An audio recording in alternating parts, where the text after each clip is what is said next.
स्वागत आहे तुमचं एका नवीन व्हिडिओमध्ये। जर तुम्ही या चॅनलवरती नवीन असाल तर चॅनलला सबस्क्राईब करा आणि व्हिडिओ आवडल्यास व्हिडिओला लाईक करून शेअर अवश्य करा। पालघर जिल्ह्यातील एका छोट्याशा गावात अमोल आणि संगीता यांचा संसार आनंदाने चालला होता। अमोल एका खाजगी कंपनीत नोकरी करत होता, तर संगीता घरातील सर्वांची मनापासून काळजी घेत होती। घरात अमोलचे आई वडील, लहान भाऊ रोहित आणि मोठी बहीण नंदा असे सर्वजण होते। संगीता घरात आल्यापासून वातावरण बदलले होते। सकाळी लवकर उठून ती घरातील सर्व कामे करत असे। सासूबाईंना वेळेवर औषधे देणे, सासऱ्यासाठी चहा बनवणे, रोहितच्या अभ्यासाची काळजी घेणे आणि अमोलसाठी डबा तयार करणे हे तिचे रोजची कामे होती।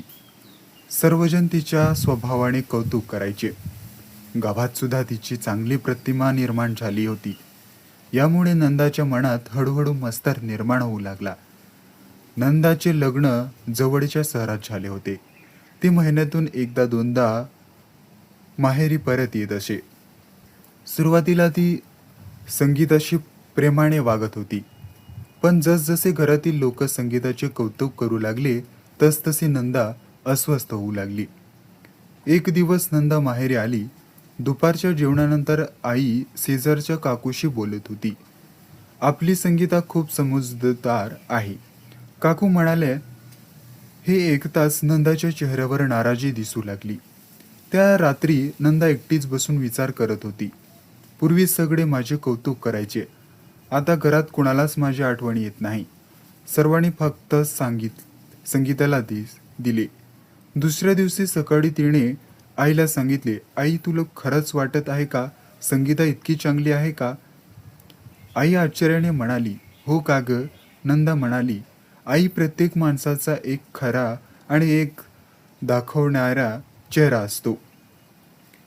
आईला तिचे बोलणे समजले नाही, पण त्या दिवसापासून नंदा हळूहळू संगीताविषयी शंकेचे बीज पेरू लागले।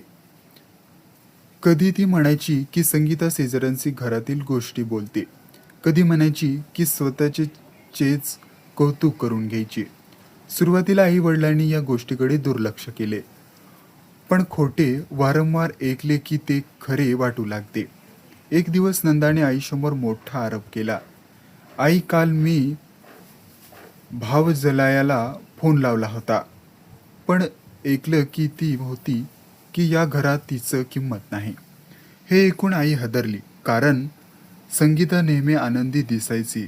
घरात गैरसमजाचे पहिले वादळ तयार होऊ लागले आणि नंदाच्या मनातील मत्सर आता एका मोठ्या संकटाचे रूप घेणार होता। जर व्हिडिओ आवडला असेल तर व्हिडिओला लाईक आणि शेअर अवश्य करा। धन्यवाद।